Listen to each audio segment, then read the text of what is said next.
Hello, welcome to Bullock's Business Banter. It's the 12th of March. It's midday in the UK. Hello to you and to wherever you are in the whole wide world. That's how we're rolling today.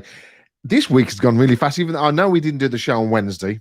Oh, everybody got, there was a few, I had some texts from people on Facebook saying, "Where are you? Where are you?" Well, I'll tell you where I was in a second, but I'm allowed to have a day off. Let's do the headlines.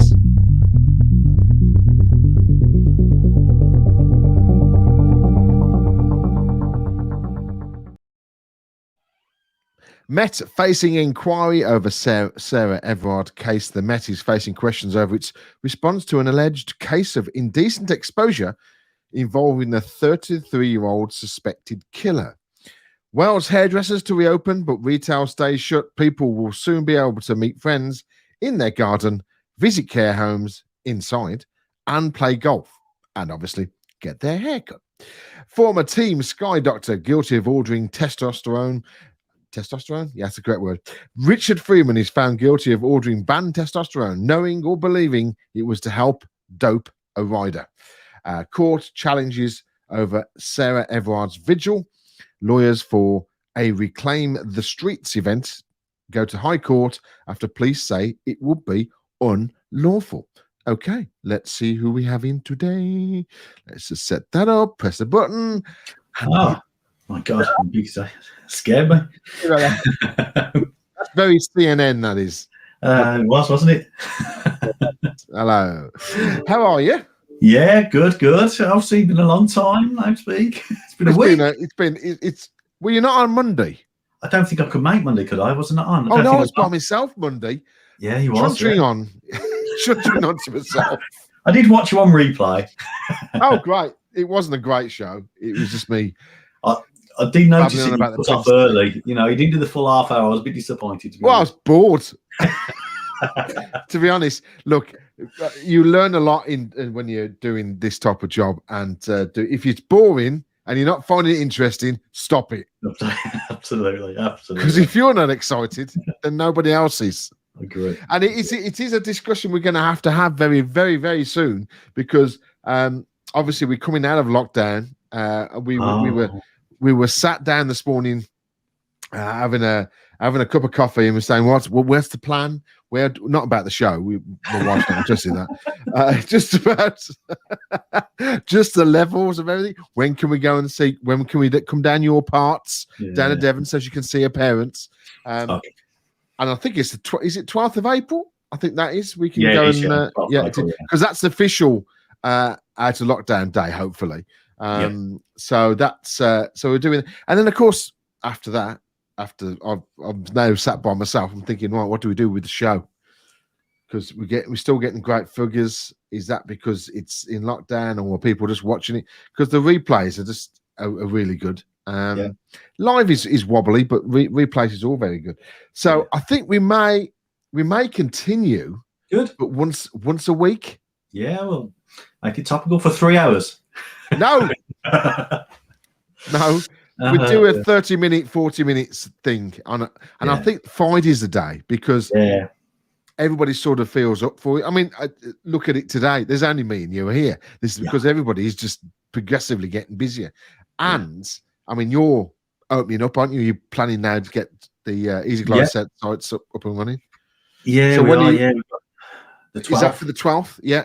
Okay. So we got one site opening on the 12th down in St Ives. Hopefully, we've got a few legal challenges, but we've got one site opening. Legal. Down there. Yeah, just all about lease and license and all that good stuff. When you're working on someone else's site, you just jump in for the hoops of just paying solicitors' wages, to be honest. But it's just that's what they're there for. Yeah, absolutely. They're brilliant at generating money and useless documents. But so we got that one on the 12th, hopefully. If not, we'll juggle it to Paynton whilst that one's we're going through stuff. But then the Paynton will be open for the half-term holiday. But the 12th, it's going to be mental. It's going to be absolutely mental, because like you just said, when can we go down? And what I didn't realise, because the way the weeks fall, I thought, the 12th, the kids have the first 2 weeks of April off for term time. But the way it falls is the second week is actually the 12th to the 16th of the kids. They're still off that whole week. And I thought, I don't know. No, I don't think they are for us. That's down there. Okay. This is. I never understand. Well, no, it's got to be Easter. Easter's sort of set, isn't it? Yeah, Don't because the way the weekends church fall. sets that. Yeah, it's the way the weekends fall, I think, and because the weekends fall, the first is the Friday, I think. Yeah, I'm just looking now. Hang on a minute. So, then it means the second week everyone's still off, and I think everyone's going to go absolutely by, and they're going to that M5 is going to be. It's going to be awful. Yeah, right. So we've got here we go. Term ends for us on the 1st of April. Yeah, that's right. That's right. So if I look at, we're gonna have to. No, yours is later. I'm gonna have to look at my. Let me look at my calendar and look away from everybody. Yeah, so the term ends at the 1st of April, and then you get 2 weeks off, don't you? That's right. So we will 2 weeks off takes you to the 7th, takes you to the 16th, which means the week of the 12th, all the kids are still off school, and we're opening up all the holiday parks. Yeah, because we go back. Yeah. Because the school goes back on the 19th of April. Monday 19th. So we've got a week. So I think Boris tried. I don't think Boris had his calendar open correctly because, like me, he thought, the first 2 weeks are the kids' holidays. Therefore, by the 12th, they're all back at school. Actually, no, they're not, Boris. You're giving them all a week off, a week's holiday. Or whether he thought give them 1 week rather than 2, I don't know. But well, it's always 2 weeks. Yeah, no, but I mean, give them 1 week where they can go on holiday rather than 2. So I thought he was being clever and gave everybody the time to come back after the kids' holidays. And I just assumed that, and actually missed out on a bit of trade, to be honest, because we should have opened both sites. But no, they've got a week where they can all come down on holiday, which is great. Please God, it doesn't. To be honest, though, Matt, the funny thing is that when we look at last year and living where I live, have I mentioned where I live? No. Where do you live, mate? Sorry, where do you live? Beautiful. Oh, is it? Is that right by the sea?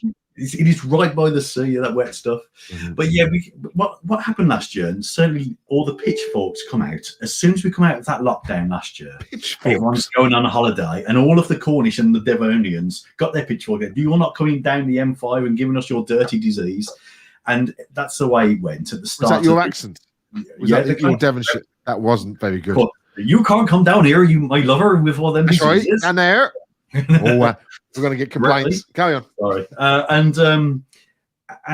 We expected a spike. So we had all the summer holidays, and we're going, there's going to be a big spike because everyone's descended on us. The reality was there was no spike, and the reason there was no spike is because everyone was in isolation before they went, and that's going to be the same again. So they might come down for that week of Easter, but the reality is everyone's been in isolation. So there won't be any spike caused by tourists coming down. And you're all welcome. Get down here, jump on an easy glide. Bring our local economy back up to where it needs to be. We depend on tourism. It's the last place I want to be, to be honest. Yeah. I think not on an easy glide. You're talking about not easy glide. I'd like to be on an easy glide. But no, the just down where there's going to be thousands of people. I know we're safe. We're going to be safe because we'll all have had the jabs by then. Yeah. But I just think, I'm not a crowd person. I don't like a lot of people. I'm the same. I don't get it. It's not for me. I wouldn't run to the coast, but people will. I think people. I do love the coast, and that is my retirement plan is obviously to retire close to the sea. But I just the only reason we're coming down is to see our parents, to see Tina's parents, so who are obviously the opposite side to where you are. But we can come across and see you. That'd be nice. Yeah, good. That'd be lovely. Absolutely lovely. So it's gonna be interesting. But I don't envisage a spike. I envisage that. When you say a spike, you mean a lot of people, nothing to do with COVID.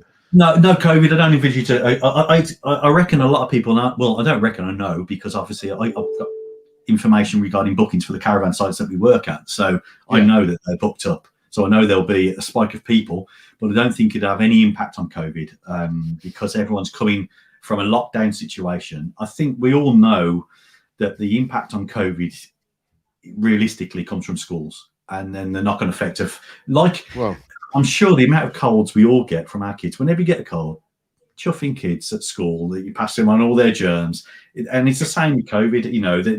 The spike comes for COVID from schools. Majority of it does. It comes from everywhere. You talk about. I had a long debate with my nephew. We've got Land Rover still open, where there's hundreds or thousands of people working, but yet small businesses are closed. And this is, I'd love to speak to Grant about some of this, to be honest, because I know how passionate he's about it. And I didn't have an argument. It was 1:45 in the morning. We all had a drink, and I didn't have an argument for it. He made utter sense, though very passionately, but made utter sense. He's 30 years old. It's a moving the debate on slightly, Matt. So I hope you don't mind me digressing. Sure, that's fine. And he was saying, why should I have the vaccine? Why? I'm 30. I'm not at risk of catching it. You know, if I catch it, I'm fine. There's a very tiny percent that anything will happen to me. As much, in fact, there's a bigger percent that I'll get run over. You know, and I'm not going to argue them percentages. Oh, here we go. All right, Mark, you're right, mate. I was just debating about vaccines and younger people. So he's saying, I'm 30 years old. Why should I have the vaccine? If I'm a very, very tiny percent of being able to catch it. If I do, very tiny percent, not catch it, sorry, very tiny percent of being hospitalised or die of it. Now, you got to remember, the chap that's speaking to me is the chap who turned off his dad's machine last year. So, you know, so that's quite a sobering conversation to have with him. Yeah. And he's saying his wife, his girlfriend runs her own hairdressing business, and he's saying he works for Land Rover, and he's saying Land Rover opened up with thousands of people, but you shut down all small businesses. And the reality is I understand why other people have the vaccine. Why should I have the vaccine? I can't pass it. It doesn't stop you passing it on. I'm going to put some vaccine in me that's had, no matter how you dress up the vaccine, it's had limited trials. So as much as I'm having it, my wife's had it, it's had limited trials. So, and it's a new vaccine. It's a new way of delivering a vaccine that we've never done before. This RN, whatever it is, way of delivering it. So he's saying, what is the purpose of a 30-year-old having that vaccine? How does it help society? How does it help him? Why should he take the risk on a new vaccine? And I couldn't answer that question other than isn't there a chance? Isn't there if he has the vaccine, there is.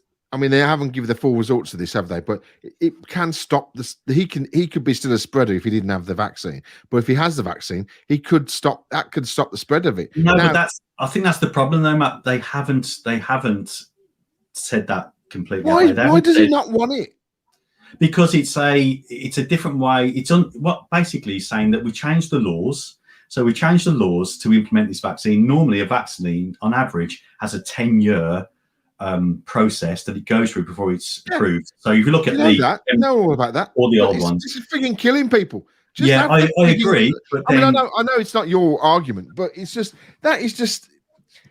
I want to sit down with somebody and just speak to him about this, because I'd love to meet somebody who's I'm not having the vaccine. Well, you're just a frigging idiot, then, aren't you? Yeah, but I haven't got an argument against it, though, Matt, because the reality is, there is an argument. There isn't. If there was too many people who were not having it, if half the population went, nah, don't want it because I'm young, that is being a selfish pig. But the reality is, though, there is some logic behind that. The logic, and this is I'm with you. I'm with you. So the logic, I'm not having a go at you. No. The logic is all the vulnerable now will be vaccinated, so he's not at risk. He's not risking their lives because they can't catch it because they're vaccinated. It's an unknown. If you have the vaccine, you can still pass it on. You can still be a carrier. The government are not saying yet that you still can't carry it. They're still saying you can still be a carrier, or they don't know. Is the answer? It's the official line. They don't know if you can or can't. You can carry it still. So even if you've had the vaccine, you can still be a carrier. So I'm not protecting people because I'm not stopping them catching it. And I'm 30, and the percentage of me having anything deadly or whatever else is smaller than me being run over. And the vaccine, they've changed laws to put it where it is, and it's an unproven, as in it's less than 1 year old, where normally it's 10 years old. Let's conveniently change the goalposts. And again, I'm paraphrasing here. So I'm paraphrasing what he's talking to me. Let's conveniently move the goalposts because we need to get everyone back to work and feeling safe, and say that it's safe. And I'll tell you my version back to him. So I'm going to put something in that's never been done before, the way they deliver this vaccine. So via this DNA element, and it's not going to have any benefit on me. It's not going to have any benefit on society because they're already protected, and I can still spread it. So why should I put something that I feel is unproven in my body that won't have any benefit across the whole piece? And the only argument I had back was the mutation side, is that the more people with it, the more chance of mutating. Still unproven, really. It's still very young. I feel like you sort of believe a little bit of this, Darren. No, I've got a feeling. My last comment was, I have no argument for you. I can't argue for you because everything you say makes sense. The only thing I can say is I can't debate it with you because you're a Google expert and I am led blindly by scientists. So my only choice in life is to blindly follow the science rather than following somebody who might have some great knowledge off Google, but you are Googly qualified, and that's my only argument. But I didn't have any other argument, Matt, and that frustrated me. So it is, going up against a Google scientist is very difficult, because they've spent all them years studying at university, gone to college, education, all that, just doing those millions of papers to write. It was a good argument, though, Matt. It was a good argument. It isn't a good argument at risk because but I'm going to throw a spanner in the works here. I'm going to throw a spanner in the works. I think he's right. Please. I think he's right. Sorry? I think his mate's right. Do you know why? I think he's right? Because I'm going to go and do it because it protects me and protects vulnerable people that could be in a situation like me. But at the same time, I've had concerns, as most of that, how safe it is. Yeah, we don't know if we're going to grow 2 heads in 12 months' time. None of us know anything. And I know, and someone said to me the other day, and they put it like, it hasn't been rushed through. It's just a case that they've got the resources to do the testing now, as opposed to 10 years. I don't know if I believe all that. But the fact is, I'm vulnerable to it because of my age, because of my size. I'm trying to do something about that. Yeah, but and I'm seeing people in my age group dying of it. So yes, I want to protect myself and everybody else out there. But our kids, the younger people, have been forced to be locked down, and then you're going to shove injections in them. I'm Jewish, for God's sake. Yeah, this goes against everything. When we look at the Holocaust, of where it was about testing on people. Now, I know that's not the same scenario, but what I am saying is, if you had a choice, and we're saying we're not forcing it on people, then that's his choice, isn't it? Yeah, and the other thing, that the hardest thing for me to take as well, and of course he's suffering financially as well. So he sees big Land Rover that he's working for, that it's these double standards where you've got thousands of people in one small area with very little COVID protection, no matter what people say. It's like schools. And then his wife as a hairdresser is being closed down. They're getting no grants, nothing back whatsoever, no support. So they're really fighting to pay their mortgage and all that good stuff. But the sobering comment, to have that argument with somebody who was the only person that could be at my brother's bedside and watch my brother's machine be turned off. That's it. He's the only person. He's the son who turned my brother's machine off, who died of COVID, and he's the person who's saying, I don't think I should have a COVID injection. And you have to sit there and really weigh that up and think, that's to watch your dad die of COVID and not want the injection. You can't just wipe it off and dismiss it. And it's a good argument. I think what you're saying is you can't dismiss his argument. Absolutely not. And he's got more fears than the rest of us, but yet he's still sitting there going, So it just shows how divisive this whole thing is, isn't it? It's really, and I do admit, when Tracy went for her injection, I was scared. I was sitting here thinking, I'm worried how people react, and we've got the new issues now where there's blood clots happening. And again, let's put this into perspective with all these people that are injected. You know what I mean? I haven't had it yet. Jesus Christ! Normally, I haven't had it yet. Should we definitely? Should we not have it? Should I? Can I go now? Go on. Then. I didn't mean to turn myself off then.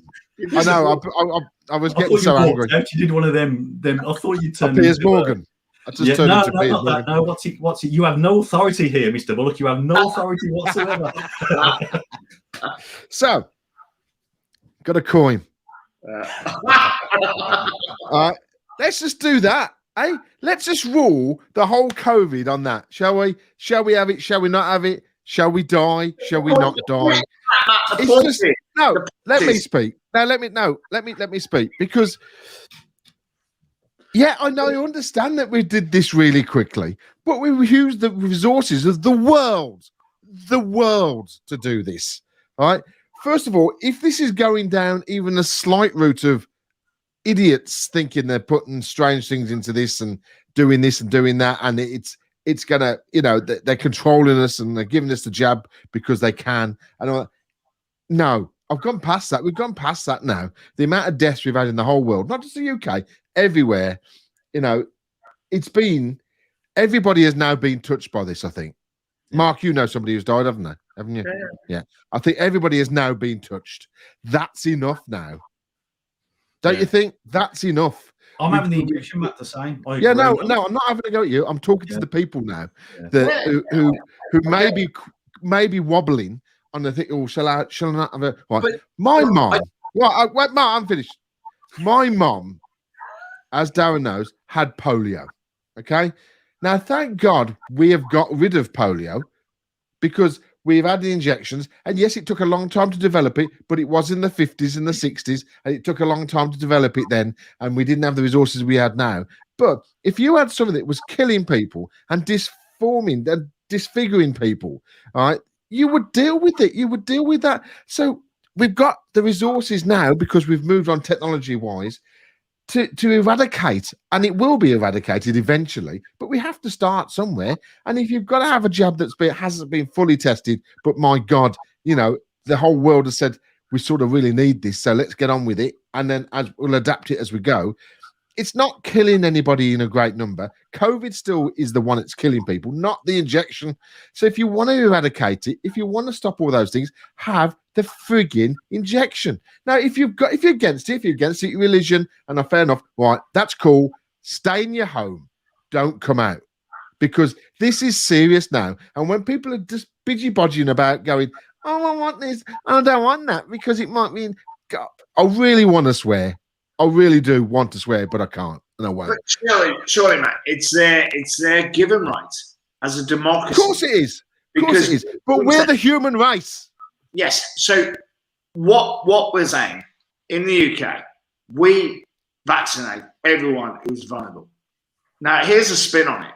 You don't want it. You can't go abroad then. You physically can't go abroad because those countries stop you from coming in, because you have not got the certificate to say you're protecting people in their countries. Because we know what's going on in Brazil. We know what's going on in these,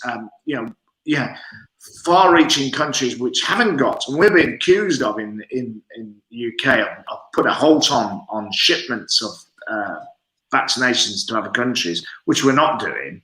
Yeah, and Boris Johnson's come back and clearly stated that we've got no agenda whatsoever.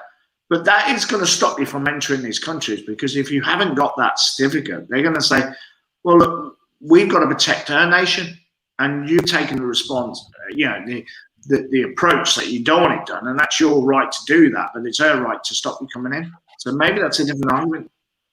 Well, it is. And, you should have, I'm just trying to find my card. Did you get that? Yeah, I got a card. That's the card. So, if you want to go to the pub, there you go. I'll go in the pub. If you want to go to a restaurant. Yeah, I keep on having friends who are just slightly older than me, only slightly, not massively, who have now had their injection and ringing me up at 7:30 in the morning telling me they're going to have their injection. I want my injection. You'll come to you, don't worry. I bypassed a couple of things, and I know the connection was cool. A few tenors under the door. That's it. Well, that's not a problem at all. I'm happy to have it, and I'm sorry I had a rant. I do apologise if I upset people, but there's too many. We're all very passionate. I mean, it's so divisive. It really is. It's so, when you look at what's happened to our nation over the last 10 years, we've had Brexit. There's been so many, the Black Lives Matters. There's so many areas where we're constantly dividing ourselves. It is quite sad, and it is. And everyone has an opinion. Everyone has a view, and some of them quite valid. You're right. The silliness about particles being in there, what else, just ridiculous. The other one I struggle with is the what is this, the New World Order? It's just like, oh, God. And the banks rule us. Well, the banks have always ruled us. The banks, yeah, Boris, he's a puppet to a bank. Every country's a puppet to a bank. That's the way it works. That's economies for you. But yeah, it is really, really hard. It's so sad to see us all, and this has divided us like a war, and it's divided us into even down in families' views. Certain family members are really pro it, certain family members are really against it, and you just think, just crazy. It is a crazy situation. But like I say, just in that instance, it was just a hard one to argue against, because I couldn't find anything logical to say to him to say why you should put something. It just sounds like he didn't want to. He doesn't want to help his fellow man. Yeah, but he's not. It's not helping fellow man, is it? Because you're not going to spread it. How you're not? It's not stopping you. But he spread still that can virus. get it and die, can't he? Well, yeah, but that percentage is so tiny compared to percentage. 30. But somebody's going out and walking across the street, Well, if you see, this is why I think you've got a little bit in you that you're going. Yeah, I got a little bit in you. You want to fight it. You want to fight it.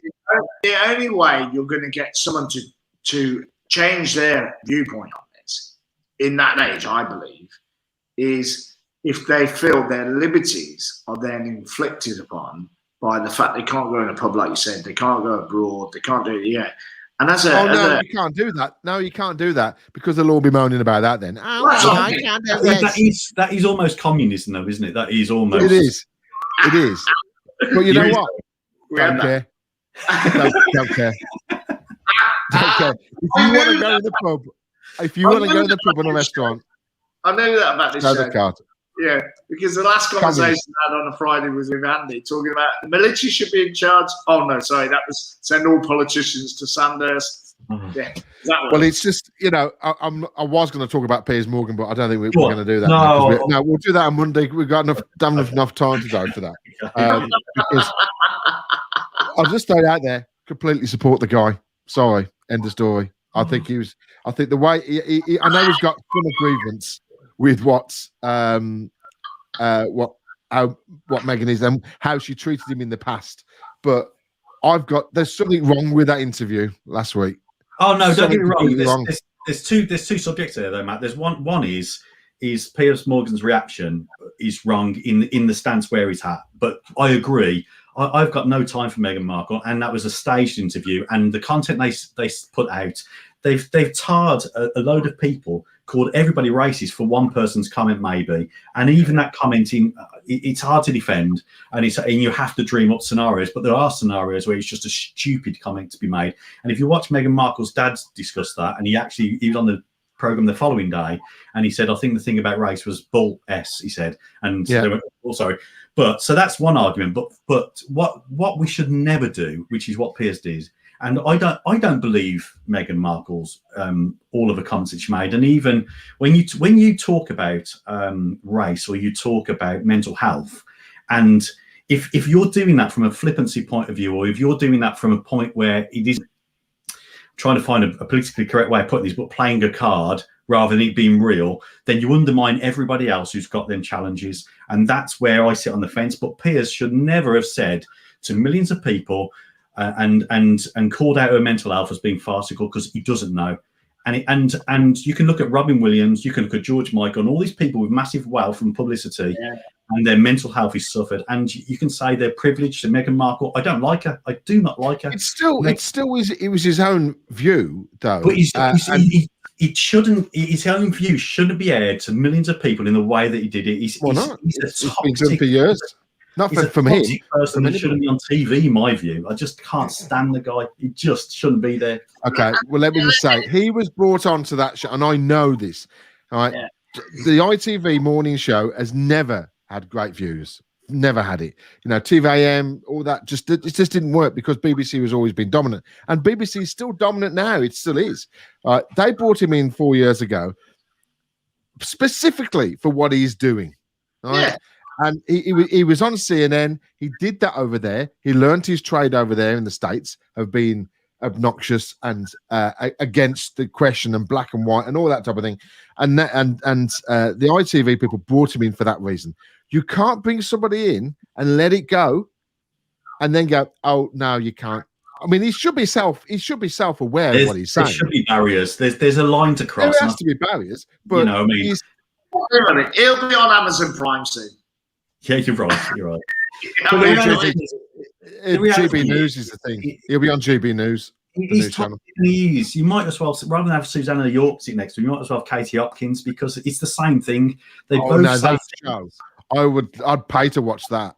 Well, they both say things that we all want to say because we live in such a PC world, but they both go way, way, way too far. You can't have that. You can't have that control, because as soon as you control yourself, if you're that type of person who has to mute yourself, then that's not the job you're in. You can't have that. You have to be able to roll with it. Now, I just like him as a broadcaster, and that's where I'll leave it. All I can say is the relief on Susanna York's face the following day was he just said it all. She's just like, thank God for that. Thank God from next week I'll have 100 people watching me instead of 6,000. That's what will happen. I can guarantee it. Well, the thing is, 41,000 complaints and 120 to re-invoke him, so 120,000. The strange world we live in. Oh, it is a strange thing. Now, I just want to touch on it before I go. I watched a program last night. It was on Sunday, which was on ITV, called McDonald and Dodds. Now, I don't know if anybody's watched this. It's a very relaxed. Tina doesn't understand why I watch it, but it's very much in the eke of oh my God, what was that investigator who was a magic guy on BBC One as well, Jonathan Creek. It's very much Jonathan Creek-esque, very relaxed, and he tells his story and everything. But it's the first show that I've seen that references in the plot line COVID, because they were saying, oh, so and so couldn't have done this because they were self-isolating because of COVID for 2 weeks. Now, I'm not sure when this was made. It's made in Bath. It's shot in Bath, and I think must have been last summer, I think, when they did it, because there was no one in masks walking around. But it's the first show I've seen that's put that reference into the storyline, which is a brand new show. Don't know if they're going to do it again, but it just sort of pricked up my ears. So if you watch it, McDonald and Dodds on ITV Hub, just after you watched the whole run of Piers Morgan. Anyway, that is it. It's been a very loudy, shouty show. Do apologise, everybody. It's Mark's fault. He must get people's backs up. He did the same last week with Andy. So, Mark, we had this discussion right at the top of the show. We're running over time here. That obviously with lockdowns coming out, we are going to keep a show going, but once a week on a Friday. Oh yeah, you up for that? You up for that? I'll be in the pub. Not every week. In the pub. You can broadcast from the pub. Yeah, we've done that before. We've broadcast from the show from one of your meetings. We'll all broadcast from the pub. You know what we could do? Yeah, we could take this to the meetings. Oh my God. We could take this show to the meetings. Yeah, I love it. Can you imagine it? Yeah, you'd have so many comments then. Just give us about £1,000 budget, Mark, and we'll come and do it live from the show then. I love that. Yeah, thanks. We need to steal a couple of these, and be all right, be fine. No, okay, fair enough. I thought it was a good idea. Anyway, great idea to get sponsors. Yeah, we'll see. But anyway, we're going to do it once a week in a couple of weeks. Dan, what we doing for the weekend? Anything? I don't know. I'm getting drunk tonight. Hey, yes, very good. Mark, what are you doing? It's Mother's Day. Mother's Day. Weekend. I know what I'm doing now, Matt. What's that? Anyway, so I'm gonna paint and get something for the wife. It's amazing don't get that confused. Whatever you do, don't paint the wife and get something for the paint. Anyway, it doesn't matter. This just quickly. Well, I've lost my mum. So I'm in my world. Sunday, nothing. I'm just going to sit back. For the kids. But no. Well, the kids are old enough to sort themselves out. Sure. That's what. But no, Tina says no. You got to cook dinner and buy me something. That's what I mean. Yeah. Literally, I was like that. I said, I'm not doing that. I'll cook dinner for you, and I'm buying you a present. It's the wife, not my mother. Is it? No, just ridiculous. Anyway, so we're going to get drunk tonight. Are we all getting drunk tonight? Should we all just Yeah, get why drunk not? tonight? Let's collectively That's all we're going to do. The show's on at 7 if you want to watch the house party. That's still going. And that's it, really. So that's it. Excellent. Well, we will see you all on Monday. I think next week may be the last full week, possibly. Is it? I don't know. We'll see how we go. We'll see how the actual how the land lies. But so yeah, so we'll see you Monday at 12 o'clock. Have a good weekend. Yeah.